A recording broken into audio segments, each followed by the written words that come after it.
bonsoir. Merci d'être venus très nombreux, en très grand nombre, sur cette question en effet de la surveillance et du contrôle qui nous inquiète manifestement, qui nous intéresse aussi.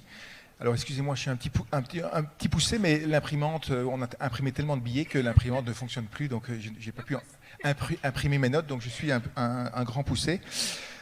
C'est donc, je le disais, une des grandes inquiétudes liées au nouveau monde numérique. Sommes-nous devenus contrôlés, surveillés, disciplinés par ces outils ? Des vidéos algorithmiques déployées pour la surveillance des Jeux Olympiques de Paris, au profilage des usagers d'Amazon ou de Netflix, en passant par le contrôle des délinquants par bracelet électronique, le numérique et demain l'IA ont démultiplié les moyens de ficher les individus. Mais comment penser les nouvelles formes de contrôle, de surveillance et de discipline qui se mettent en place avec le numérique et demain avec l'intelligence artificielle ? Car ils ne sont plus fondés seulement sur les intrusions de l'État et de ses agents dans le précaré de notre vie privée. Non, la nouvelle surveillance est fondée sur les anticipations que des algorithmes élaborent, sans même qu'il y ait un agent humain qui les contrôlerait, à partir d'anticipations calculées sur base de nos comportements. Des anticipations qui sont supposées mieux refléter que nous puissions le faire nous-mêmes, nos désirs, nos souhaits et nos valeurs et nos volontés, et qui nous étant transmises de manière plus ou moins directive, sont censées nous permettre d'être plus en adéquation, en somme, avec nous-mêmes. C'est ce nouveau dispositif, à la fois génial et infernal, du gouvernement des hommes fondé sur une forme, il faut bien le dire, de servitude volontaire, que nous allons explorer ensemble aujourd'hui, avec deux intervenantes, et non pas trois comme c'était annoncé. Olivier Razac, qui devait participer à cette discussion, s'excusant, il est malade et souffrant. À mes côtés, donc, Antoinette Rouvroy, vous êtes chercheuse permanente au Fonds national de la recherche scientifique belge, le FNRS, et chercheur senior au Centre de recherche information, droit et société à la faculté de droit de l'Université de Namur en Belgique. Vous êtes spécialiste de gouvernementalité algorithmique. C'est un gros mot, mais c'est au cœur de ce qui va nous occuper ce soir, c'est-à-dire la manière dont nous sommes de plus en plus normés, régis par ces profils élaborés par les big data. Vous êtes notamment l'auteur d'un essai anglais remarqué qui fait autorité, Les gènes humains et la gouvernance néolibérale, une critique foucaldienne, donc c'est paru sur Routledge en anglais. Et bientôt, il y aura un ouvrage en français de vous sur cette question. Ashma Mala, vous êtes maître de conférence à Sciences Po Paris, enseignante aussi à Columbia et à Polytechnique, membre du laboratoire d'anthropologie politique de l'EHESS-CNRS sur ces questions-là. Vos travaux portent sur les nouvelles formes de pouvoir et de gouvernance entre Big Tech et État et sur les enjeux démocratiques des réseaux sociaux. Et puis nous serons aussi accompagnés, comme c'est de coutume dorénavant dans ces 3 jours, par 4 lycéens et lycéennes, petits et grands poussés, qui ont travaillé avec leurs 2 professeurs de philosophie sur justement cette question des IA de manière assez précise, en recevant dans leur classe des personnes qui travaillent sur l'IA au service des communs. Ils nous feront une sorte de restitution de ce travail, de cette élaboration, à travers une série de questions. Ils interviendront au milieu de nos réflexions.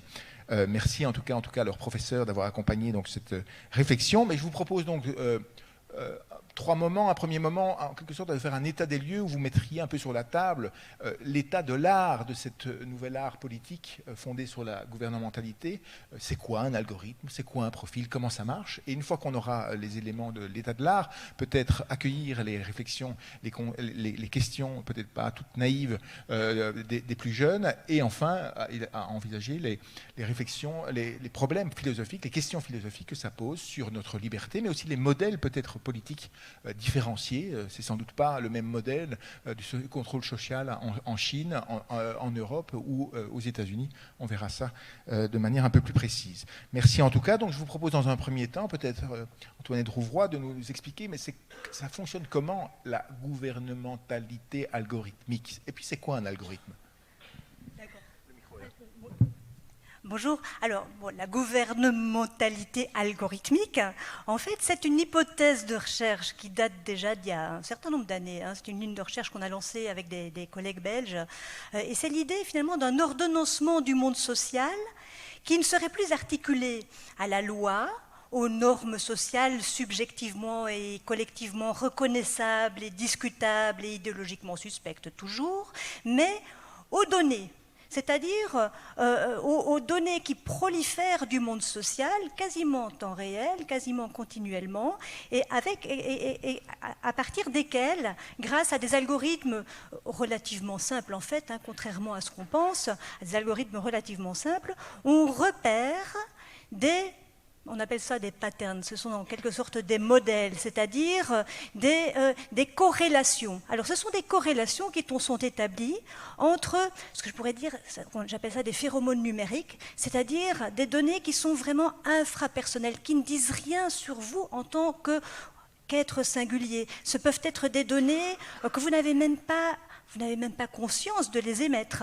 Ce sont des données qui donc prolifèrent ou transpirent de nos relations, interactions, comportements, et à tout moment. Ce sont des données qui sont de nature diverse, ce qu'on appelle des big data. Donc ce sont des données textuelles, des données visuelles, des données de son, des données de trajectoire, des données de relations avec qui vous êtes amis sur Facebook ou pas amis, etc. Et donc, à partir de ces données-là, il y a des modèles qui sont établis par exemple, de risque de fraude ou de propension que vous pourriez avoir de vouloir acheter tel ou tel bien de consommation, ou de risque de récidive si vous avez été arrêté suite à la commission d'une infraction. Et donc c'est une manière, si vous voulez, non pas de gouverner le monde, non pas de gouverner le passé ni le présent, mais d'anticiper, c'est-à-dire de rendre l'avenir un petit peu comme une échographie du futur, si vous voulez, donc une projection du futur, de rendre l'avenir, non pas de le décrire, parce que personne ne sait décrire l'avenir, mais de produire au départ de ces masses de données, ce que moi j'appelle des espaces spéculatifs, c'est-à-dire des espaces sur lesquels on peut agir par avance sur quelque chose qui n'existe que sur le mode de la pure potentialité.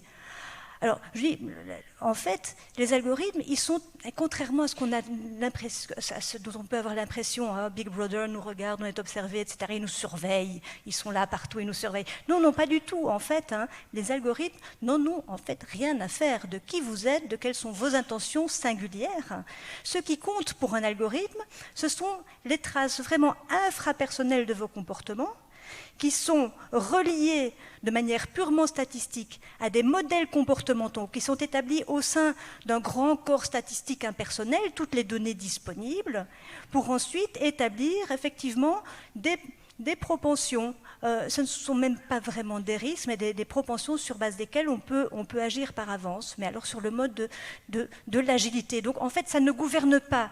Ça ne vous gouverne pas, vous. Ça n'opère pas, si vous voulez, sur le mode répressif de la loi ou de la norme, mais ça va moduler les environnements. On dit que c'est un pouvoir environnemental, en ce sens que comment est-ce que le pouvoir va agir en modifiant les informations auxquelles vous êtes confrontés sur Internet, en modifiant vos environnements informationnels et physiques, de manière à ce que certaines choses se produisent et d'autres ne se produisent pas. C'est-à-dire, il s'agit de réduire le champ indéterminé et infini des possibles à un seul possible, c'est-à-dire celui qui est optimal pour l'instance, l'organisation ou l'entreprise qui se sert de l'algorithme.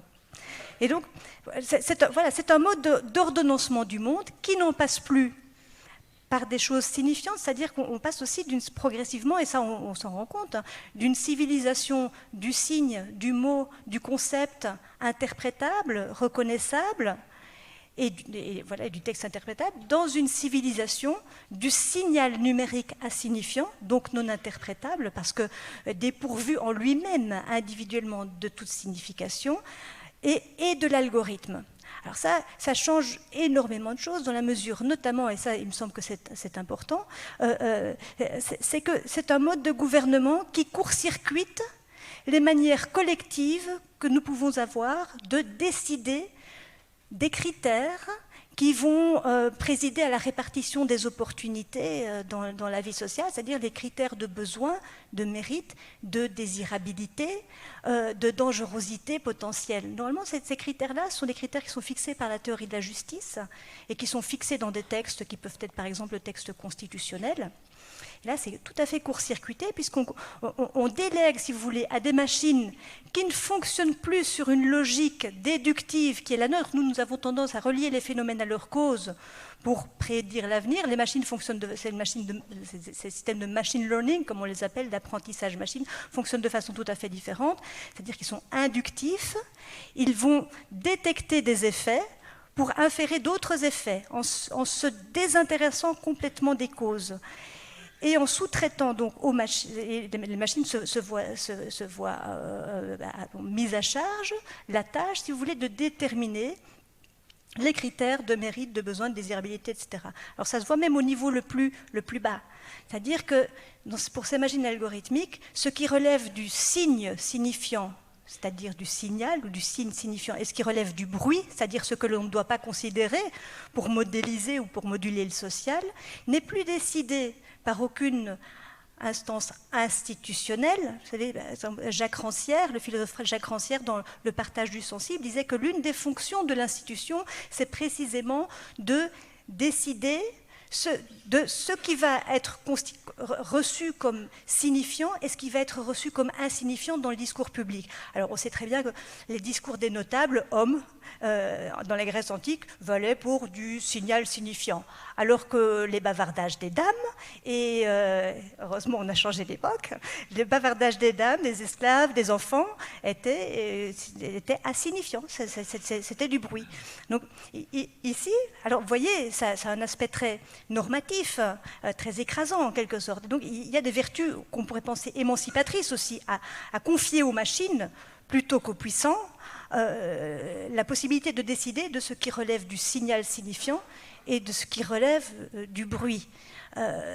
Seulement, alors je ne sais pas, peut-être qu'on aura l'occasion, on a l'impression effectivement que ça peut paraître plus objectif. C'est une machine qui ne calcule que des signaux insignifiants, qui va déterminer quels sont les critères de besoin, de mérite, de désirabilité, etc. On dit, ah, mais parfait, on passe à travers toutes les catégorisations socialement éprouvées et souvent discriminantes, qui ont été produites par des rapports de force et de domination historique, pour parvenir, et ça c'est ça l'idéologie technique des données massives, pour parvenir à une sorte d'objectivité machinique qui nous fait croire qu'on a accès au réel en tant que tel.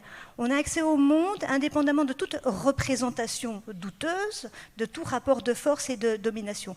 Mais on sait très bien, et bon, de nombreux travaux l'ont montré, qu'en fait ce passage de la représentation par le langage au calcul n'a pas aboli du tout les discriminations, les distinctions en termes de pouvoir, etc. dans la société. Au contraire, ça les naturalise. De quelle manière? Tout simplement parce que les algorithmes, comme je vous disais, ils enregistrent l'état de fait sous forme numérique. Mais la simple transcription sous une forme numérique d'un état de fait dans lequel il y a énormément d'effets de rapports de force et de domination, cette simple numérisation ne purge pas le monde réel de toutes ces inégalités, mais les rend indistinguables en tant que résultat d'inégalités, de rapports de force et de domination. C'est en ce sens qu'il y a une sorte de naturalisation, ce que j'appelle, et finalement, on passe d'un régime de normativité à un régime que moi j'appelle de facticité. C'est-à-dire que, si vous voulez, les algorithmes parlent une sorte de langage qui ne rencontre jamais que ses effets, qu'aucun locuteur ne peut parler, humain en tout cas, et qui donc ne peut pas être contesté. Très bien. Mais donc là, on voit bien un nouveau paradigme qui se met en place. À ce moment-là, est-ce que ce paradigme, on peut donner quelques idées un peu concrètes de la manière dont il se monnaie dans l'économie, peut-être dans la justice, dans la politique?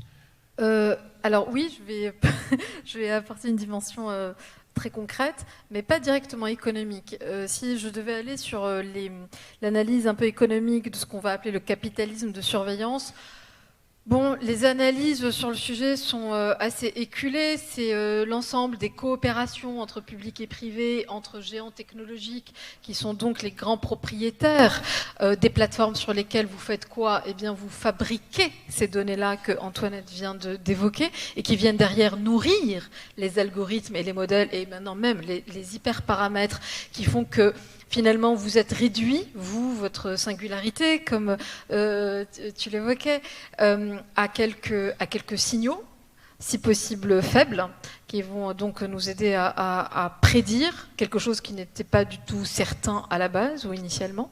Et donc, en fait, vous avez ce continuum, et après je vais être très concrète, mais d'un point de vue vraiment du business de la surveillance, on va dire, vous avez ce continuum, en tout cas dans mon hypothèse, entre l'État, c'est-à-dire un État sécuritaire, libéral sécuritaire même, dirait Michael Fessel, philosophe français, et Big Tech, ou géant technologique, qui, par les modèles économiques de la captation de l'attention, de la captation cognitive, de l'enfermement, du winner takes all, c'est-à-dire vraiment vous avez cet effet de réseau qui fait que tout d'un coup, parce qu'on va concentrer les usages, on va enfermer nos usages sur un certain nombre et quelques plateformes qui sont presque par nature ou par design oligopolistiques, et vous les connaissez toutes, ces plateformes.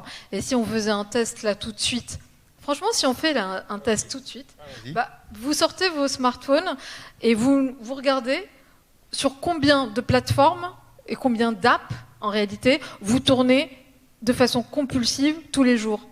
Je vous le donne dans le mille, c'est 4-5 max, les mêmes, américaines, par jour. Les mêmes. Quelques réseaux, peut-être un peu de e-commerce ou je sais pas, ou de marketplace, les messageries évidemment, qui sont toutes en fait dans les mêmes écosystèmes. Et en gros, c'est tout. Et la presse, vous la mettez où, par exemple, si je compulse Le Monde tous les demi-heures? Plus la presse. Allez, plus votre app du Monde. Donc vous avez Le Monde, vous avez WhatsApp, oui. Vous avez LinkedIn, non. Vous avez Twitter, non. Vous avez Instagram, non. Vous avez... Il est en train de me provoquer. Vous avez quoi? J'ai Le Monde, j'ai Philomac.com. Bien sûr, oui, oui. Oh là, ah non. Philomac.com, Le Monde, WhatsApp, et c'est à peu près tout. Ouais. Voilà. Donc lui, c'est pire, c'est 2. Mais... et c'est vite vu. Et non, mais si vous regardez, je pense qu'à 2-3 exceptions près, on va arriver un tout petit peu à ce constat-là, parce que c'est le test que je fais chaque année avec mes étudiants pour le premier cours, et en fait, on tourne toujours sur les mêmes apps. Alors, en plus, avec mes étudiants, il y a aussi le dating, donc ça va être les Bumble, plus tellement Tinder, et puis voilà. Et pour les super boomers, c'était quoi l'autre là, celle d'avant encore, Mythique. Donc, mais vous rigolez, mais en réalité, c'est bien là que vous allez mettre vos données qui vont réduire en fait ce que vous êtes, vos doppelgangers, c'est-à-dire vos doubles numériques, mais pas simplement votre double numérique, mais ces fameux clusters où on va vous mettre, c'est-à-dire en fait tous ces outils-là, c'est pas, il y a strictement aucune dimension complotiste dans ces modèles économiques, mais on va vous classer, on va vous ordonner dans des groupes de gens qui vous ressemblent absolument. Et sur la base du comportement des autres, Netflix, Spotify fonctionnent là-dessus, eh bien on saura sans grand risque d'erreur ce que vous allez regarder, écouter, aimer, lire à l'avenir sur la base de vous et de vos amis qui vous ressemblent. Et donc ça, tout d'un coup, ça, d'un point de vue de l'ego, ça peut faire très mal quand on comprend ça. Et ça veut dire qu'on est très prédictible en fait. Oui et non. D'un point de vue de nos usages sur les apps, par cette éducation et cet enfermement, Tim Berners-Lee, qui était un des inventeurs du web, appelle ça les walled gardens. C'est vraiment les enclosures modernes. Et c'est là où on a un problème, c'est qu'en fait, ça devient des prophéties autoréalisatrices, parce que par cette éducation-là, eh bien, en fait, on dompte, on oriente, on enferme, non pas simplement vos usages, mais vos goûts, vos subjectivités, votre lien au monde, aux autres et à votre façon finalement de l'appréhender. Mais vous me demandiez en préambule d'abord la question, donc cette histoire économique, c'est cette espèce de continuum, ou en tout cas de capitalisme de surveillance, où vous auriez ces géants technologiques qui vont vous enfermer donc sur leurs espaces virtuels pour donc vous pousser à fabriquer, je dis bien fabriquer de la donnée. Vous la fabriquez, vous la créez de façon donc gratuite. Alors, et ce qui est aussi intéressant d'un point de vue économique, c'est que tout d'un coup, on est en train de réfléchir au passage d'un modèle de la gratuité vers des modèles payants. Musk et ses expérimentations pour l'instant foireuses, mais qu'il expérimente, Meta, ChatGPT dans un autre style qui alterne freemium en fait, c'est-à-dire modèle gratuit pour vous capter, créer cette accoutumance et cette addiction pour vous pousser derrière sur des modèles payants prétendument plus performants, etc. Bon. Mais d'un point de vue vraiment, si on revient à la question de la surveillance et de la technosurveillance ou de la surveillance algorithmique, en réalité, la doctrine, d'un point de vue de l'État, a été, si vous voulez, formalisée, ou en tout cas, c'est là où moi je mets le curseur pour ne pas remonter trop loin, au 9/11, là, 11 septembre. Ouais.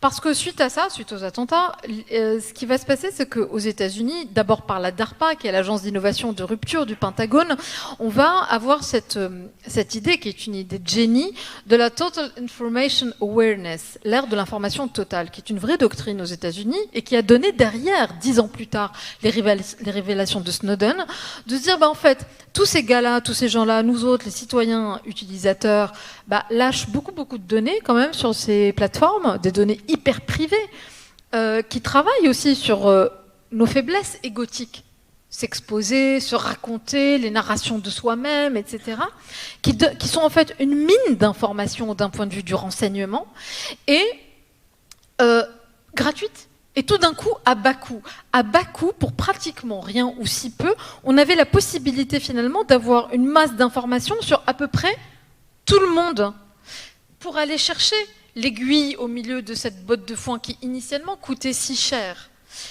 La question de la surveillance n'est absolument pas nouvelle. La question de la surveillance, je dirais même, je parle sous le contrôle d'Antoinette, mais elle est même concomitante à l'état de droit. C'est-à-dire que vous avez ce triptyque où vous avez la loi, mais il faut bien surveiller qu'on la respecte, la dite loi. Et donc de ce point de vue-là, la surveillance participait aussi de ça, avec la troisième dimension qui était de se dire, à condition, en démocratie en tout cas, qu'elle soit bienveillante, c'est-à-dire qu'elle ne soit pas discriminatoire, mais simplement le contrôle de la loi et donc d'une forme de paix sociale, civile, et même plus tard à des fins de biopouvoir, on dirait, de contrôle des populations, des épidémies, de la natalité, etc.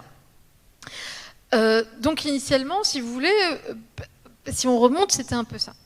Et puis tout d'un coup, vous avez eu la possibilité d'orienter ça vers vraiment de la surveillance dite, je dis bien maintenant, je prends cette précaution-là, dite de masse. Parce que vous avez de plus en plus de personnes qui vous disent, alors ça je vous le donne comme argument, parce que c'est l'argument qu'on me rétorque, qui est de dire ce n'est pas de la surveillance de masse, c'est de la surveillance qui a la volonté d'être massive, mais aujourd'hui techniquement, d'un point de vue technique, les États, les ministères de l'Intérieur, de défense, de sécurité, de renseignement, n'ont pas forcément les moyens humains. Et c'est intéressant cette subtilité, c'est-à-dire que derrière la machine, vous avez toujours encore de l'homme quelque part. Quand on dit, il y a l'outil, les algorithmes, mais derrière, ils encapsulent des biais, des filtres, des arbitrages politiques, voire idéologiques. Et donc ce sont bien les concepteurs qui sont des hommes, des humains en tout cas, pardon, des hommes et des femmes, ça reste quand même très majoritairement des hommes, mais des humains derrière. Et à la fin des fins, donc en amont, vous avez bien l'homme, humain, pardon, et l'homme avec un grand H, donc les êtres humains, et en aval, vous retrouvez quoi ? De l'humain toujours. Et, pardon, je vais peut-être parler d'un sujet hyper sensible, mais j'ose. Ce qui est en train de se passer actuellement au Proche-Orient. Vous aviez un territoire qui était surquadrillé de technologies, de reconnaissance faciale, essentiellement de logiciels prédictifs et de mouchards sous tout un tas de formes, des drones, des caméras embarquées, etc., qui captent en temps réel, West Bank, en Cisjordanie, mais aussi bande de Gaza, qui captent toujours en temps réel de l'information, de la data qui est transformée derrière par les algorithmes en information. Et pourtant, ça n'a pas empêché. Les attentats du 7 octobre. Ce que ça veut dire, c'est qu'à un moment donné, l'outil seul, aussi puissant soit-il, ne suffit pas si vous n'avez pas la dimension politique humaine et l'arbitrage politique, la clairvoyance politique. de bien interpréter et de prendre les bonnes décisions au bon moment. Et là, on a une espèce de cas d'école pur et parfait. Et c'est là où, tout d'un coup, on a un retour au réel, où on a cru pendant très longtemps, et je crois qu'on continue, hélas, à le croire, que parce que vous avez des machines ultra puissantes dans leur capacité calculatoire, eh bien, vous allez pouvoir tout prédire, tout calculer, et finalement, annuler le risque. Et on se rend compte que non. Vous pouvez quadriller, vous pouvez réduire, vous pouvez faire beaucoup d'erreurs, parce que ce sont des calculs, en fait, des machines qui sont tout sauf infaillibles, mais le réel vous rattrape toujours. Et là aussi, où Antoinette l'évoquait, c'est que, et c'est un peu aussi la limite d'un point de vue politique et démocratique, c'est que si jamais vous faites l'objet d'une erreur, reconnaissance faciale, mettons, quel recours vous avez ? D'un point de vue très pratique et pragmatique. Je ne dis pas d'un point de vue du droit, parce que d'un point de vue du droit pur, on les a prévus, ces cas-là. Mais en fait, qui a lu les CGU en police 7 en 15 pages qui se succèdent et qu'on n'a pas le temps et les moyens, en fait, de lire ? Donc, quel recours d'un point de vue réellement démocratique n'importe quel citoyen aurait en cas d'erreur, de réclamation, réclamation d'ailleurs, c'est assez intéressant le mot que j'utilise, de ce point de vue-là. Donc, c'est un peu fouillis ma réponse, mais 11 septembre, doctrine de l'information Total Information Awareness par la DARPA, qui est d'ailleurs passée derrière à la NSA, et donc en se disant, en fait, on a ces apps et ces plateformes qui, tout d'un coup, nous permettent à nous tous gratuitement de s'exposer, donc de produire de la donnée qui derrière, en fait, fait converger deux choses, le ludique, le sympathique, le commercial, l'économique, mais aussi l'ultra sécuritaire. Avec cette croyance sous-jacente d'une forme de solutionnisme technologique, de se dire, en fait, parce que ce sont des outils, parce que c'est une machine donc prétendument magique, donc infaillible, eh bien, on va avoir une forme de vérité. Ou en tout cas, c'est la pensée magique qu'on a apposée et appliquée à ces outils-là. Et on se rend compte qu'en fait, non, ils sont parfaitement faillibles. Et enfin, cette continuité, ou en tout cas, derrière les machines, il y a de l'humain, il n'y a pas simplement des concepteurs qui sont dans leur labo, il y a surtout maintenant des batailles idéologiques entre géants technologiques qui détiennent aujourd'hui ces outils-là, leurs États, mais aussi entre eux. Et ce qui est très intéressant avec ChatGPT en ce moment, autour de ChatGPT, qui n'est finalement qu'un épiphénomène, et j'insiste, c'est un épiphénomène, mais qui est intéressant si on le récupère et on l'instrumentalise d'un point de vue, si vous voulez, politique, parce qu'on se rend compte que vous avez tout d'un coup Altman, qui n'a fait aucune innovation de rupture dans les modèles, mais simplement, il a fait son innovation, elle est commerciale. C'est-à-dire que tout d'un coup, par l'expérience de la plateforme et de l'interface, il y a eu une adoption de l'outil sans qu'on se pose plus de questions que ça d'ailleurs, avec une communication très low profile, très humble sur l'erreur, le risque d'erreur, que son outil n'est vraiment pas parfait, que pardon s'il se trompe, etc., qui donc a complètement neutralisé la question de la fiabilité des résultats de sa machine, pour le coup. Et en face, vous avez toujours Elon Musk, qui donc accuse Altman d'avoir mis en service sur les marchés, gratuits, dans ses premières versions, un outil woke. Et là, la semaine dernière, donc, il a annoncé la sortie de sa propre IA générative, Grok, donc de l'imaginaire de Heinlein, auteur américain de science-fiction, qui veut dire d'ailleurs une super empathie, ce qui est assez drôle pour un Asperger, et qui est censé être une IA based, c'est-à-dire anti-woke. Et ce qui est en train d'apparaître en ce moment dans la Silicon Valley, c'est un mouvement de quelques-uns qui ont énormément de puissance vers une forme d'alt-right et de ce qu'on va appeler le anti-woke capital, c'est-à-dire une espèce de bataille via les algorithmes, via les IA, mais en fait une bataille culturelle qui est en train de se jouer. Et donc c'est un peu ces convergences-là qui sont intéressante à détricoter. Très bien. Alors, avant de donner la parole à nos lycéens, peut-être par rapport au modèle qui semble assez fort, qu'est-ce que vous répondez de cette idée que la politique ne disparaît pas à l'heure de la gouvernementalité algorithmique ? Oui, alors, je dirais tout d'abord que ce mot même de surveillance, bien, elle existe, la surveillance existe, bien sûr, elle est là, mais il me semble que le mot est tellement massif qu'il nous cache une réalité qui est quand même un petit peu un petit peu plus subtil, me semble-t-il. D'abord, on parle de surveillance, mais tout ça, ça ne passe plus du tout par l'épistème visuel. Dans la notion de surveillance, on voit, c'est ni bienveillant ni malveillant d'ailleurs, ça ne veille pas du tout. Et finalement, cette surveillance aussi, cette surveillance entre guillemets, ne se passe pas du tout à notre corps défendant. Bien au contraire, ce dont nous avons peur, nous, je dis nous qui ne sommes pas particulièrement précaires, par exemple, qui ne sommes pas des candidats à l'immigration, qui ne sommes pas... voilà. De quoi avons-nous peur? Nous n'avons pas du tout peur de la surveillance, nous avons peur de n'être pas suffisamment visibles sur les réseaux. Parce que l'enjeu aujourd'hui, alors que la norme est en train de se dissiper, on n'est plus dans un régime normatif, mais un régime de facticité, comme je vous disais, l'enjeu, c'est la course au crédit, à la crédibilité sociale, à la visibilité, à l'audience. Je n'existe que si je suis vu. On est dans un régime de ce que Nicolas Luhmann appelait la second order observation, c'est-à-dire que, et on le voit même quand vous allez dans un musée, j'ai vu des photos d'un musée il y a 5 ans, où les gens regardaient sans rien d'autre que leurs propres yeux l'étoile. Maintenant, les gens vont au musée et ils regardent l'étoile à travers leur téléphone portable et font des photos, parce que l'évaluation même de ce qu'ils voient, on passe toujours par l'anticipation de comment les autres qui vont voir la photo qu'ils vont poster sur le réseau social va les rétribuer en crédit, en crédibilité, pour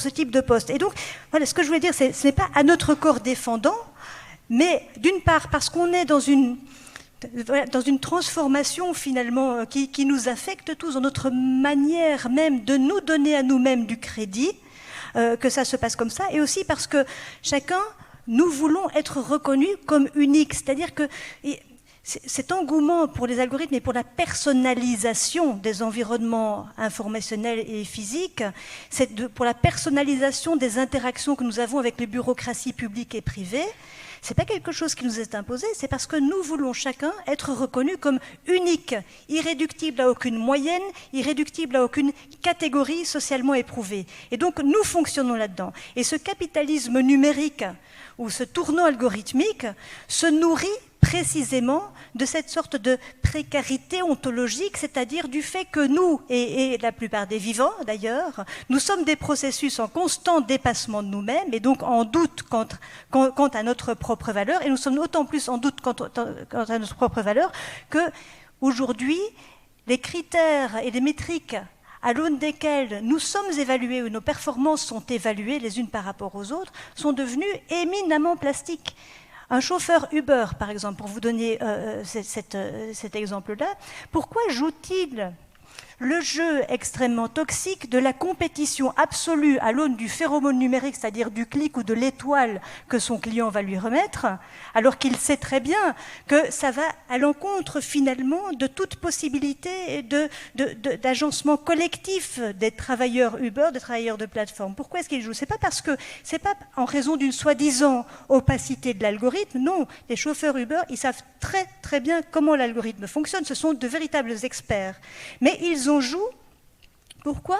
Parce que tout a été fait pour fragmenter toutes les formes, les objets, les formes collectives qui pourraient s'interposer à ce qui a déjà été identifié par un philosophe anglais qui s'appelle Nick Land comme la téléologie commune, donc la visée commune, si vous voulez, entre la cybernétique et le capitalisme, c'est-à-dire la fragmentation de toutes les formes résilientes, le contournement de tout ce qui devrait urgemment interrompre les flux capitalistiques et l'augmentation de l'entropie qui va avec, et l'augmentation de la vitesse avec laquelle nous allons droit dans le mur écologique, dans le mur de la biodiversité qui s'effondre, etc., et dans le mur social, l'effondrement social.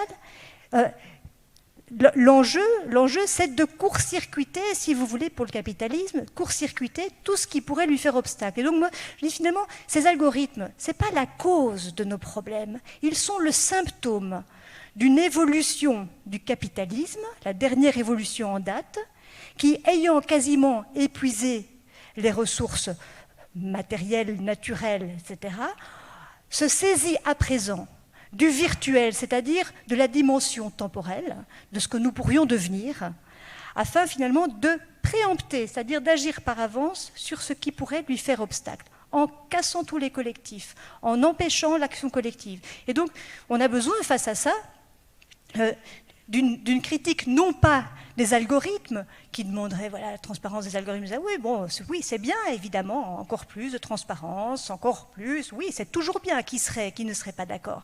Mais les enjeux fondamentaux ne sont pas vraiment là. Si ces algorithmes ont de tels effets néfastes, c'est parce que la société dans laquelle ils agissent comme, finalement, un microsystème dans un environnement sociotechnique beaucoup plus large, n'a pas la force de résistance suffisante. Donc il faut une critique, je dirais, matérialiste de ces enjeux-là. Très bien. Et juste sur la question que la politique ne disparaît pas dans les algorithmes, vous n'avez pas répondu. Oui, alors, la politique ne disparaît pas dans les algorithmes. Moi, je dirais qu'il y a quand même une forme...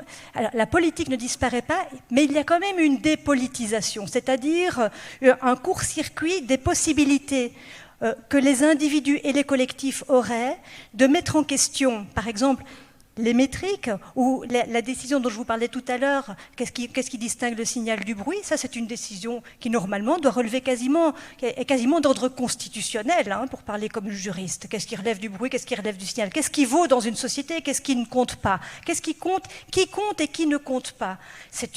Comment sommes-nous calculés, pour parler comme Dominique Cardon? Ce sont des enjeux qui normalement font l'objet d'une délibération politique collective dans les parlements pour ensuite devenir des lois. Donc il y a quand même une dépolitisation. Maintenant, ce n'est pas pour autant que les algorithmes n'ont pas de point de vue. Un algorithme, il sert toujours, c'est un système d'optimisation. Un système d'optimisation sert toujours une finalité qui est déterminée. Sinon, qu'est-ce qu'on optimise? À quoi ça sert d'optimiser?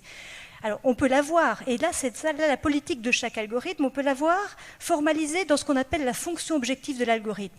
On appelle ça fonction coût aussi, c'est-à-dire, c'est là, en caricaturant beaucoup, c'est dans la fonction objective que le donneur d'ordre de l'algorithme, si vous voulez, celui qui va s'en servir pour devenir beaucoup plus agile, non pas pour gouverner le monde, mais pour gagner en agilité et en capacité à court-circuiter tout ce qui pourrait faire obstacle aux effets de son intentionnalité ou de ses intentions.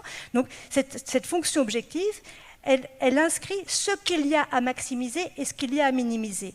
Un exemple, les algorithmes qui ont été utilisés, il y a un rapport très intéressant de Philip Alston, rapporteur spécial des Nations Unies sur le droit sur l'extrême pauvreté en 2019, qui s'appelait l'Algorithmic Welfare State, c'est-à-dire l'algorithmisation des institutions d'aide sociale, où finalement ce qui est optimisé pour beaucoup d'États qui se servent des algorithmes pour aider à accélérer le traitement des dossiers des demandeurs d'aide sociale, qu'est-ce qu'ils optimisent? Qu'est-ce qu'ils cherchent? Minimiser les investissements publics dans l'aide sociale, bien entendu. Et ça, vous le retrouvez. Mais ce n'est pas maximiser la justice. Et pourquoi est-ce que l'algorithme ne peut pas maximiser la justice? Parce que la justice, c'est un concept dialectique, c'est-à-dire c'est un concept qui n'est pas traduisible sous une forme calculable, sous une forme de données. Parce que la justice, elle est toujours, on n'est jamais complètement juste. Même la loi n'est jamais complètement juste. La justice, c'est un horizon, c'est un idéal régulateur vers lequel on tend, dont le juge essaye de donner une sorte d'approximation, mais qui échappe toujours. Et elle échappe toujours parce qu'elle n'est pas déjà là dans le présent. Elle va dépendre, et c'est un indécidable en quelque sorte, c'est un indécidable, et il y a à chaque fois des fixations temporaires, des décisions de justice, par exemple, ou des décisions qui vont être des approximations de justice, et qui restent toujours contestables dans un système humain. Et pourquoi est-ce qu'elle reste contestable? Parce que précisément, on sait qu'aucune décision n'est jamais parfaitement juste, parce que la justice est ontologiquement, essentiellement, quelque chose qui a une part d'indéterminé et d'indétermination qui est toujours reconduite. Donc voilà, on peut trouver effectivement dans les fonctions objectives, parce qu'on dit des boîtes noires, etc., on ne peut pas savoir à quoi ça sert, mais si, on peut très bien savoir à quoi ça sert. On sait que l'algorithme d'Amazon va par exemple essayer de favoriser certains produits sur d'autres, favoriser les best-sellers plutôt que les objets beaucoup plus rares, par exemple. Et ça peut se voir, c'est tout à fait communicable. Hein. C'est pas très étonnant venant de la part d'un C'est pas très étonnant. Où l'algorithme de Facebook va essayer de favoriser, lui, l'engagement, c'est-à-dire le temps que vous allez passer sur la plateforme, parce que ce temps que vous passez sur la plateforme, c'est du temps pendant lequel des données sont récoltées, et donc vous augmentez le capital en données. Et les données, en quelque sorte, c'est la texture du capitalisme. Aujourd'hui, les données numériques, vous augmentez le capital de Facebook. Vous voyez, on peut favoriser aussi, ou par exemple, dans le cas du phénomène qu'on dit des fake news et du marketing politique, ce qu'on a remarqué, ce qui a été remarqué quantitativement, c'est que certains types de discours ou certains types de posts ont une viralité beaucoup plus grande que d'autres. Alors, pourquoi est-ce que ces posts, par exemple, pourquoi est-ce qu'on voit surtout sur Twitter, en tout cas on l'a vu à une certaine époque, des posts extrêmement choquants, extrêmement polarisants? Eh bien ça dépend du business model justement de Twitter. Ça fonctionne par exemple à la publicité, au revenu publicitaire. Et donc, la viralité compte puisque ces revenus publicitaires sont calculés en fonction du nombre de visionnages, même si vous ne cliquez pas. Et donc, il faut que ça circule le plus vite possible. Et donc, si les contenus polarisants sont beaucoup plus repostés, retweetés, etc. que des autres, l'algorithme va favoriser ces contenus-là sur d'autres. Donc, vous voyez, on peut... Bon, ce n'est pas un programme politique en tant que tel, il n'y a pas de programme politique. Google en avait plus ou moins, hein, à l'époque, mais ils ont supprimé ça. Do not harm, doing good. Ils voulaient faire le bien, voilà, faire le bien. On trouvait ça sur les politiques de Google. Bon, ça a disparu. Mais bon, on voit bien que ça sert toujours un intérêt. Et qui est effectivement dès cela qui est formalisé dans, alors c'est un peu technique, mais dans la fonction objective des algorithmes. Martin, je peux ajouter juste bien trois sûr. choses, mais vraiment trois points. Je ne vais pas faire de phrases, mais parce que j'ai peur de les oublier après. Et c'est ce que tu viens de dire me rappelle qu'il faut absolument que je vous le dise. Quand tu me posais la question du côté très pragmatique des choses, très opérationnelles. Je vous ai parlé de la doctrine de l'information totale, qui est américaine, mais qui est en fait très vite arrivée en Europe et en particulier en France. Et en fait, on a eu une accélération, je dis bien une accélération, non pas une apparition, à partir de 2015, suite aux attentats en France, d'une espèce de salve de textes ultra sécuritaires qui n'ont pas d'ailleurs fait l'objet de beaucoup de débats, qui sont souvent passés quand c'était les vacances, la Pentecôte, etc., et indifféremment de la couleur politique. Et c'est ça que je voulais dire, de façon vraiment pour vous, alors non pas comme utilisateur de smartphone, mais comme citoyen, c'est qu'il faut être très vigilant à cette tendance sécuritaire et qui est alimentée, où finalement les algos, la reco-faciale, etc., sont un peu, si vous voulez, le dernier kilomètre de la doctrine sécuritaire. Et qui commence par quoi ? Vous avez un événement plus ou moins tragique, en l'occurrence dramatique, qui derrière va être instrumentalisé autour d'une rhétorique de la sécurité. Et faites attention à ça désormais, vous le verrez, c'est toujours la formulation ultra simpliste, binaire, voire cette forme de chantage politique qui vous est fait, sécurité ou liberté. Et c'est comme si je vous demandais tout d'un coup, papa ou maman ? Et en fait, non, peut-être que vous aimez vraiment beaucoup les deux et que peut-être vous avez vraiment besoin des deux à la fois et non pas l'un ou l'autre. Et la façon dont systématiquement le débat public, alimenté par les politiques depuis un paquet d'années, c'est cette binarité où vous devez vous positionner et choisir absolument et dans l'urgence tout de suite par la peur. Et c'est cette gouvernance par la peur, cette sidération que ça génère qui empêche finalement toute pensée politique ou une forme de dépolitisation de ça. Et en France, pour arriver aux textes qui ont été votés régulièrement, on commence très souvent par de l'expérimentation pendant quelques années, 2-3 ans, et puis progressivement ça entre dans le droit commun. Et là en 2021 on a eu un très bon cru, où vous avez eu la loi dite de la boîte noire, en fait la loi renseignement, qui fait entrer dans le droit commun un certain nombre d'algorithmes par le ministère, ou qui sont traités au sein du ministère de l'Intérieur pour justement détecter ces signaux faibles, et dont le fonctionnement n'est pas pareil, très fiable d'une part d'un point de vue technique, mais aussi en termes de rendement de compte, on va dire. Vous avez eu tout un tas dans le débat public où ça a beaucoup poussé sur la reconnaissance faciale. Alors maintenant, à l'aube des JO, c'est pas exactement de la reco faciale, mais c'est des caméras dites intelligentes, et où en fait on va reconnaître des formes pour détecter une menace, un risque, sans forcément qu'on garde vos données biométriques en tant que telles, mais c'est encore un pas qui pousse vers ça. La question n'est pas de savoir si c'est bien, si c'est mal, j'ai presque envie de vous dire. Pourquoi je vous dis ça? Parce qu'il y a un sondage qui est sorti il y a quelques mois de ça, au Doxa, qui interrogeait les Français, enfin leur échantillon, sur est-ce que vous êtes pour ou contre la reconnaissance faciale ou les caméras dites intelligentes, et 74% des Français sont absolument pour, en fait, le quadrillage de l'espace public. Je ne parle pas de la domotique chez vous, pour déverrouiller votre smartphone, je parle vraiment du quadrillage de l'espace public, était plutôt pour. Et la déconstruction, à mon sens en tout cas, est de se dire, mais pourquoi est-ce qu'il y a ce plébiscite, finalement, de ce type de technologie-là? Et il y a peut-être une déconstruction aussi de la rhétorique, du discours, des antagonismes, de la menace permanente, de la peur permanente qui alimente aussi ça, sans qu'on repose les bons termes du débat. Et peut-être que la question n'était pas tant de savoir si c'était sécurité ou liberté, mais peut-être la profondeur et l'amplitude de la dite sécurité, qu'il faudrait peut-être aller regarder plus en détail, mais collectivement en fait. Là-dessus, si je peux vraiment bien sûr, réagir, oui. parce que, en fait, moi j'ai repris un peu Claude Lefort, parce que pour Claude Lefort, voilà, j'aime bien Claude Lefort, et lui disait, l'essentiel à mes yeux est que la démocratie s'établit et se maintient dans la dissolution des repères de la certitude. Donc la démocratie inaugure une histoire où les hommes sont mis à l'épreuve d'une indétermination finale, lui dit, quant au fondement du pouvoir, de la loi et du savoir, ainsi qu'au fondement des rapports des uns avec les autres, dans tous les domaines de la vie sociale. Mais maintenant, par rapport à Claude Lefort, à l'époque où écrivait Claude Lefort, maintenant, la conscience aiguë de la contingence, c'est-à-dire de l'instabilité, elle n'est plus simplement relativement au domaine politique.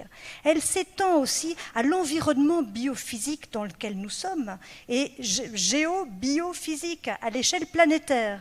Et il me semble que ce dataïsme, cette croyance en le fait que, grâce à l'observation totale, la data, etc., ou ce que j'appelle l'idéologie technique du big data, eh bien, cette idéologie technique apparaît aujourd'hui comme la nouvelle manière privilégiée d'enjamber l'indétermination radicale.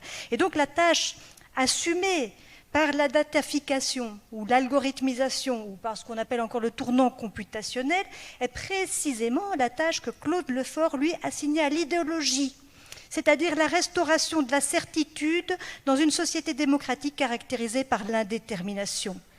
Et donc, vous voyez, c'est là qu'est tout l'enjeu, me semble-t-il, de ces questions. C'est est-ce que on fait, on a une ère effectivement de contingence, ça caractérise notre ère aujourd'hui. Il y a deux choses qui sont un peu paradoxales, qui coexistent aujourd'hui, à la fois une conscience aiguë de la contingence, de l'indétermination du monde bio-géo, etc., physique dans lequel nous sommes, de l'environnement général, et d'un autre côté, la croyance quasiment magique au pouvoir qu'auraient les intelligences artificielles de solutionner cette complexité dans la boîte noire de l'algorithme.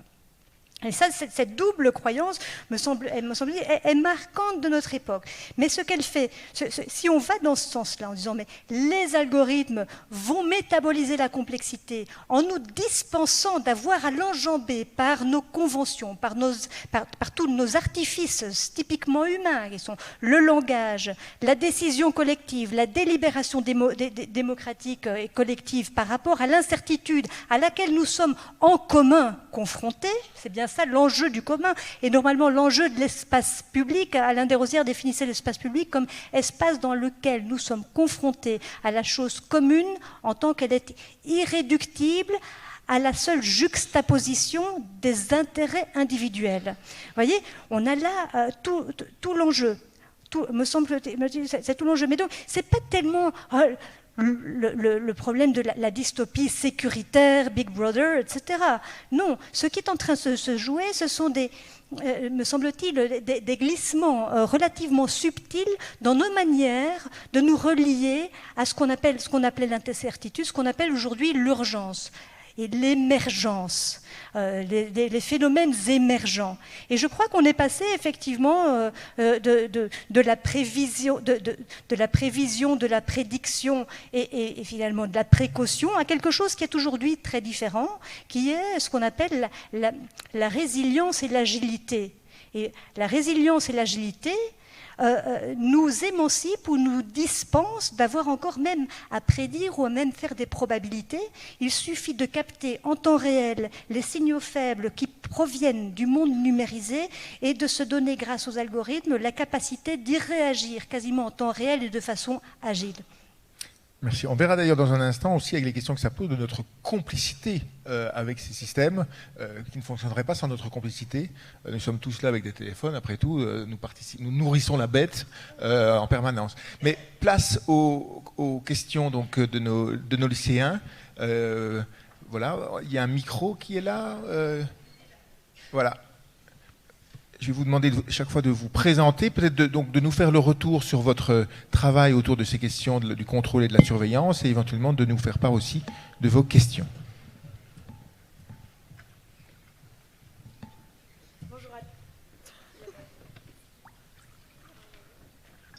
Bonjour à tous. Je m'appelle Marie Gombert et je suis accompagnée de Sidonie Barthes, Camille Béraud et Anélia Bézot. Nous sommes des élèves de terminale au lycée Bernard Palissy. Nous sommes très contentes d'être là ce soir. Et voilà, je vais passer là. Donc, il y a 3 semaines, nous avons reçu un intervenant de la Maison Forte, un tiers-lieu lot-et-garonnais. Il nous a expliqué l'origine de la cybernétique et nous avons débattu sur ce sujet. Et nous sommes ici aujourd'hui pour vous présenter notre réflexion. En comprenant mieux l'histoire et le fonctionnement de l'informatique du web, nous avons davantage pris conscience de l'ensemble des datas que nous laissons sur Internet. Nous avons aussi perçu à quel point l'informatique et maintenant l'intelligence artificielle peuvent être des moyens de contrôler et même de réguler nos comportements. Mais nous nous sommes aussi demandé si c'était vraiment un problème, si cela peut aussi avoir des avantages et finalement, si nous avons vraiment le choix, dès lors que nous voulons avoir une vie sociale, culturelle et professionnelle. Si notre liberté semble bien en cause, nous ne ressentons pas forcément les contraintes et ni les conséquences d'un tel fonctionnement. On a même l'impression que tout est fait pour qu'on ne le voit pas. On a vraiment le sentiment de rester libre, même si chacun de nos clics définit peu à peu un univers profilé qui est le nôtre. Mais ces outils numériques semblent permettre aussi un accès plus équitable au savoir pour tous et partout. Et puis une paix sociale et une justice assurée au moyen des intelligences artificielles sont peut-être plus fiables, plus objectives aussi, alors qu'un contrôle et des jugements humains peuvent faire des erreurs, être guidés par des émotions, des préjugés. Mais on peut tout de même craindre que ces moyens de contrôle échappent aux hommes. Ils nous dépassent déjà nous et à notre niveau. On se demande aussi si la justice et la politique ne doivent pas rester humaines malgré les risques d'erreurs et d'échecs. L'empathie entre les humains semble essentielle, mais aussi la responsabilité qu'ils ont de leurs jugements et de leurs actes. Une machine ne peut pas être responsable. Alors nous sommes curieuses et intéressées d'entendre vos propos pour avancer dans nos réflexions. Et en nous appuyant sur ce débat et sur les différents points à appuyer, on aimerait se demander s'il existe une résistance que l'on peut apporter pour éviter ces contrôles et cette surveillance de ces algorithmes. Merci. Merci beaucoup.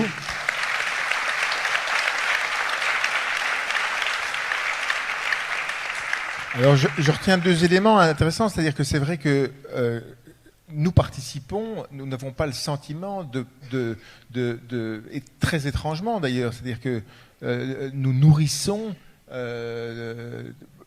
quotidiennement ces nouveaux algorithmes de nos données et nous leur donnons quasiment tout. C'est-à-dire que, moi je suis d'ailleurs très surpris, je crois que la surveillance est beaucoup plus précise et ample qu'on ne peut le penser. J'ai souvent l'impression que suite à une discussion qui peut être aussi bien sur Claude Lefort que sur ma chaudière, je reçois des articles sur Claude Lefort ou sur les chaudières dans le jour qui suit. Et donc là, on se dit, c'est beaucoup plus profond. Mais en même temps, je me dis, so what ? Et je crois qu'on est nombreux à se dire « so what », c'est-à-dire que puisque c'est de l'algorithme, c'est-à-dire puisque ce n'est pas un agent particulier qui me surveille moi en tant qu'individu, mais qui me délivre quelque chose qui peut potentiellement m'intéresser pour acheter une chaudière, so what ? Et donc, est-ce que cette complicité, elle est inquiétante ? J'imagine que pour vous, elle est inquiétante, mais elle est peut-être consciente du fait qu'elle n'est pas visée comme singularité et que donc, finalement, ce n'est pas une surveillance au sens classique. Oui, effectivement, comme je vous le disais, les algorithmes n'ont pas... En fait, ce qu'ils sont capables de repérer, ce sont des particularités, y compris par rapport finalement aux statistiques classiques, qui avaient encore ce rapport à la moyenne, un rapport entre signal et bruit, qui éliminait le bruit comme étant perturbateur. Ici, les algorithmes peuvent prendre tout en compte, y compris ce qui paraît le plus éloigné des grands nombres et ce qui précédemment, justement, dans les régimes de représentation humaine, n'avait pas voix au chapitre. Donc, on pourrait penser, et certains de mes collègues le pensent, effectivement, que c'est pas, finalement, dans l'ombre de la soi-disant fin du sens qui proviendrait de ce métabolisme algorithmique, il y aurait une autre notion du sens, un sens beaucoup plus, à la limite, écologique, puisque tout pourrait signifier. Mais le risque... Et là, le risque, me semble-t-il, est non négligeable d'une pathologie assez particulière qu'ont inévitablement les algorithmes de machine learning, d'apprentissage, c'est la paranoïa. C'est-à-dire qu'à partir du moment où chaque signal insignifiant devient potentiellement signifiant, c'est-à-dire peut potentiellement vous désigner comme comme à risque de ne pas rembourser votre crédit, à risque d'absentéisme au travail, à risque de commettre une infraction, etc., ou comme mari infidèle éventuel. À partir de ce moment-là, si vous voulez, quand tout devient signifiant, on est dans un régime de paranoïa. Je ne sais pas si vous avez vu le film de Clouseau, L'Enfer. Dans L'Enfer de Clouseau, on voit ça très bien. Et ça représente assez bien ce que voit un algorithme. Un algorithme, il ne voit rien, mais il défait nos images et les recompose, et souvent avec pas mal d'hallucinations.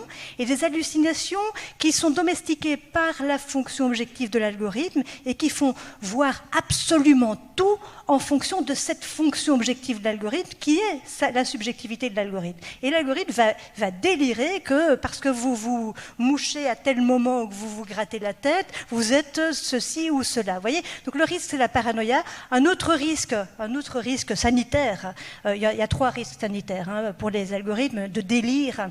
C'est la schizophrénie. Alors pour Freud, par exemple, la schizophrénie, c'est confondre les signes et les choses, prendre les choses pour les signes. Et effectivement, les algorithmes, ils ne peuvent pas métaboliser le monde. Ils ne métabolisent jamais que les données. Mais ils prennent les données pour le monde ou pour la seconde peau du monde. Et donc, il y a une sorte d'inversion, si vous voulez. Ils ne fonctionnent plus comme des... Et même les modèles algorithmiques ne fonctionnent pas du tout comme des signifiants par rapport à des signifiés. Ils dispensent de la différence entre signifiant et signifié, c'est-à-dire de la résistance et de la négativité, non pas de la relation même entre signifiant et signifié, mais de la résistance qu'il y a toujours entre signifiant et signifié et qui permet de varier la signification et qui est cette résistance qui est finalement fondamentale à la vitalité même de notre langue. Donc il y a des enjeux linguistiques et sémiotiques assez importants. Mais donc, et les 2 autres pathologies, c'était quoi ? Oui, alors l'autre pathologie, paranoïa, schizophrénie, et puis la maladie de la vache folle, qui concerne essentiellement les algorithmes génératifs qu'on connaît aujourd'hui, ChatGPT, etc., les transformers. Pourquoi ? Parce que progressivement, ils vont bouffer leur propre production. C'est-à-dire que vous rentrez dans les bases d'entraînement des algorithmes, inévitablement, des contenus et des images et des textes qui auront été générés avec toutes les hallucinations possibles et imaginables par ces mêmes algorithmes. Et donc, on sait très bien ce qui se passe. Quand on mange sa propre espèce, on finit par avoir des problèmes mentaux. Et donc, vous voyez, et ça, c'est un problème. Et même le fondateur de OpenAI dit, pour l'instant, on n'a pas de solution à ça. Donc, pour l'instant, ChatGPT, à mon avis, vit son moment de grâce, sa lucidité ultime, mais c'est en train de plonger. Et ça va plonger inévitablement, et là, vous allez voir la bêtise artificielle ou la folie artificielle se propager, et l'Internet lui-même va devenir un ersatz de lui-même, une sorte de simulacre, hein, donc, mais vraiment à la Baudrillard, c'est-à-dire, simulacre, c'est une copie sans original. Et voilà où on en est. Donc, nonsense. Face à ça, évidemment, ce n'est pas une mauvaise nouvelle. Pour les humains, c'est même plutôt une très très bonne nouvelle. C'est-à-dire maintenant, on s'est bien amusé avec ces trucs, et ces bazars, c'était super gai, c'était rigolo, mais on a bien compris, je pense, qu'on ne peut pas s'en servir pour se dispenser nous-mêmes d'avoir à nous gouverner, d'avoir à décider, et apprendre à faire ce geste traumatique qui peut toujours rater, de prendre une décision sur fond d'indécidabilité. Parce qu'il y a de l'indécidabilité, et toute décision humaine ne se caractérise comme décision véritable qu'en raison de cet élément très négatif et très obscur qu'est l'indécidabilité. C'est pour ça aussi que moi je milite contre cette idée, qui est en vogue aujourd'hui, que l'enjeu c'est de rendre les boîtes noires transparentes, et alors tout ira bien. Le problème, ce n'est pas le manque de transparence ou l'opacité des algorithmes. Le problème, c'est le déni de l'opacité du monde, qui est une opacité qui n'est pas seulement épistémique, qui est fondamentalement ontologique, et qui n'est pas résoluble, qui n'est jamais résoluble, qu'on peut enjamber, c'est-à-dire qu'on peut déjouer et reconduire au mieux, mais qui reste à la fois le mystère et la grâce qui font que nous parlons, que nous créons, que nous inventons, que nous nous disputons aussi. Et voilà. En fait, je suis partie dans un élan lyrique que je n'arrive plus à arrêter. Alors... Merci. Voilà. Merci, Antoinette Rouvois.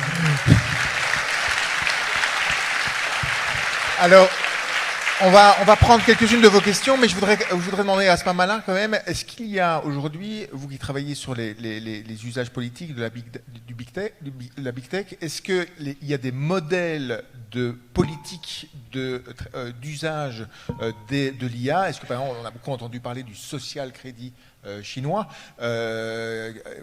est-ce qu'il y a un modèle chinois qui serait différent du modèle européen ou du modèle américain, ou est-ce que tout ça est en train de plus ou moins se lisser sur un modèle uniforme? Oui et non. C'est un peu les deux, mon capitaine. Est-ce que je peux juste, en préambule, réagir sur l'exposé qui a été fait? C'est génial, parce que c'est une forme de... Le travail que vous avez fait en tant que tel est une forme d'espoir, puisqu'en fait, vous vous appropriez ces questions-là, et donc vous les conscientisez, vous les verbalisez, vous les formalisez, et donc c'est bien ce travail-là qui est à faire à échelle, ou à l'échelle. Mais vous disiez que la technologie en général, l'IA en particulier, était peut-être une source, je ne sais pas si j'ai bien compris, si j'ai fait un contresens, arrêtez-moi, mais était une source aussi de paix. Non. Ce qu'on voit surtout apparaître, et en fait ça va me permettre d'embrayer sur la réponse à la question que vous venez de me poser. Non, parce que d'un point de vue extrêmement pragmatique et géopolitique, donc de réelle politique pure, et donc là je me défais un tout petit peu des questions philosophiques et purement politiques, ce qu'on voit apparaître, c'est plutôt des IA. L'enjeu aujourd'hui qu'on est en train qui cristallisait par exemple sur la rivalité États-Unis-Chine, qui est une compétition stratégique entre deux puissances, une ancienne hyperpuissance et une superpuissance qui a velléité de prendre sa place, donc un enjeu de préservation de puissance pour l'une, de défi pour l'autre, se joue sur la question technologique et notamment sur la question des IA et des IA militaires. Et en réalité, ce qu'on a vu apparaître avec la guerre d'Ukraine, l'exemple que j'ai donné là sur Israël, Gaza, c'est en fait des IA qui sont vraiment sur le champ de bataille, qui participent à la dataïfication du champ de bataille, à la suralgorithmisation des décisions. Et c'est là où on va commencer à avoir un énorme problème, c'est que vous avez une telle quantité de données, parce qu'on a mis en données le monde, qu'en effet, la cognition humaine n'est plus du tout aujourd'hui capable de gérer ça.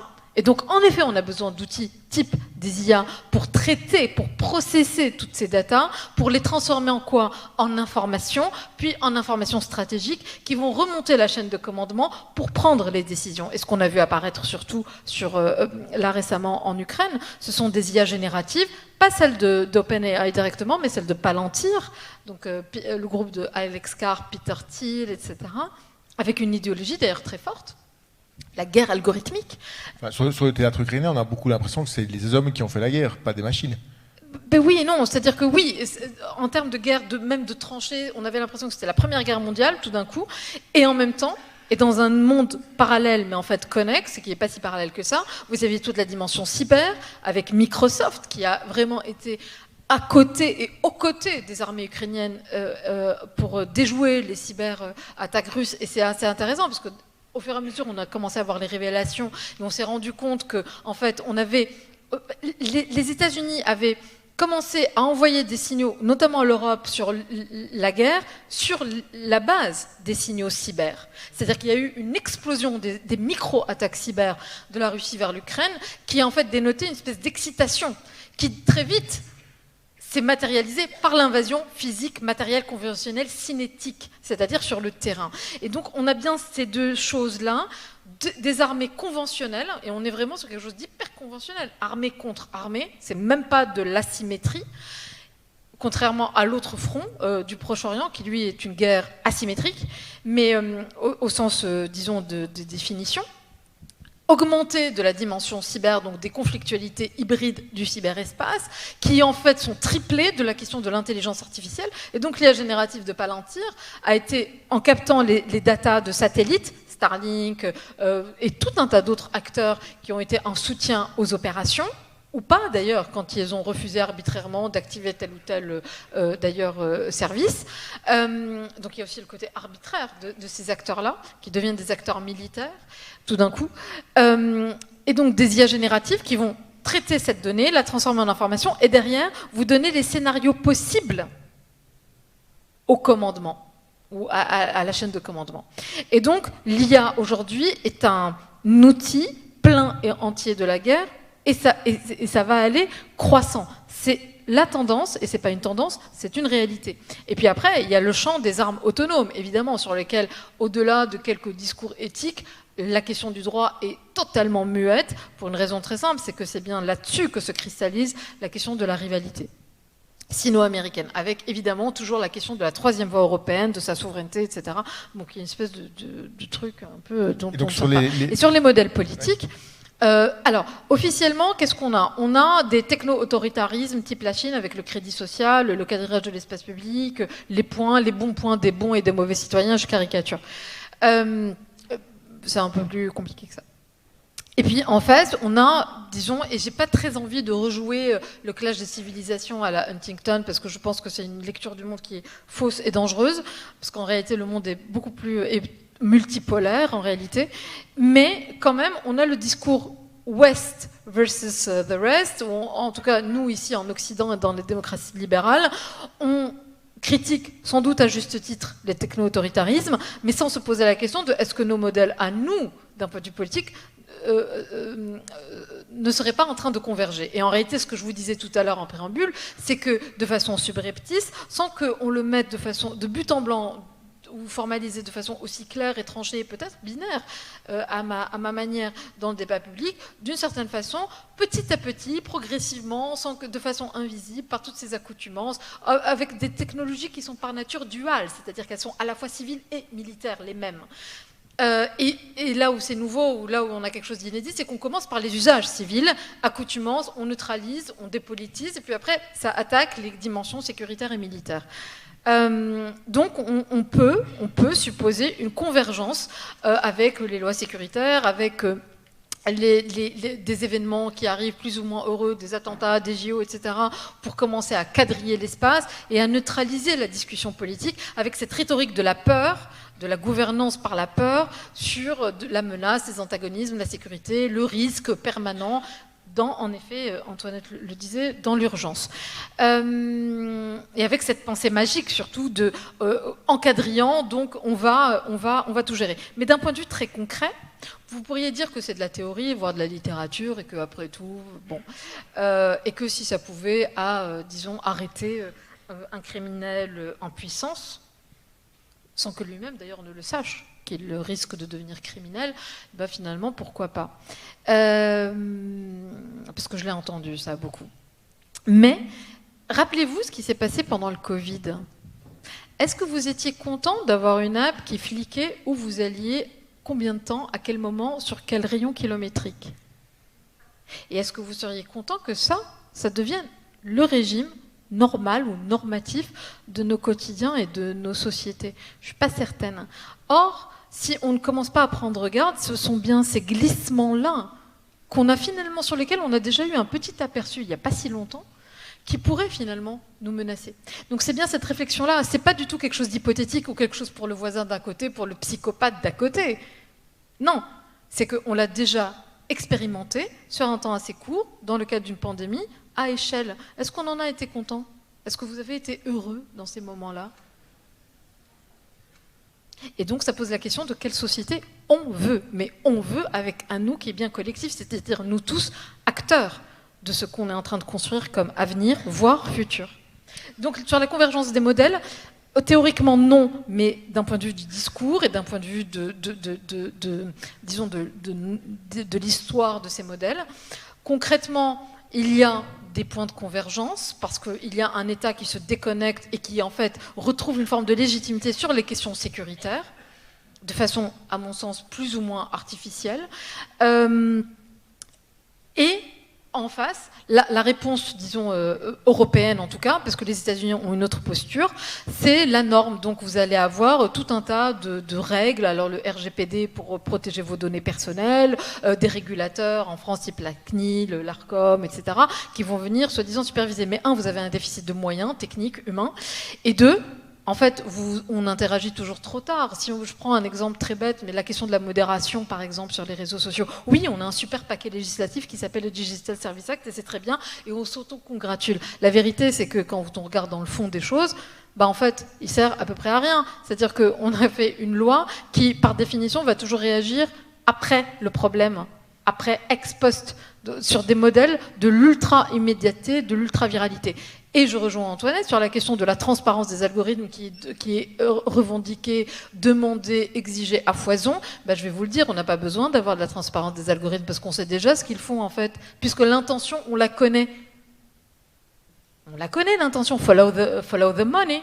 Et vous allez retrouver très vite comment sont construits ou dans quel esprit, l'esprit non pas de la loi mais l'esprit de l'algorithme, je dirais, sont construits ces algorithmes-là. Donc en fait, en effet, il manque cette radicalité qui sera là, pas tellement de mon sens, mais plutôt peut-être celui d'Antoinette.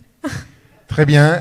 On doit arrêter parce qu'il y a une représentation théâtrale à mettre en place pour ce soir, mais il y a un espace Agora où vous pouvez retrouver dans 5 minutes nos deux intervenantes. C'était passionnant. Merci beaucoup. On a ouvert des horizons.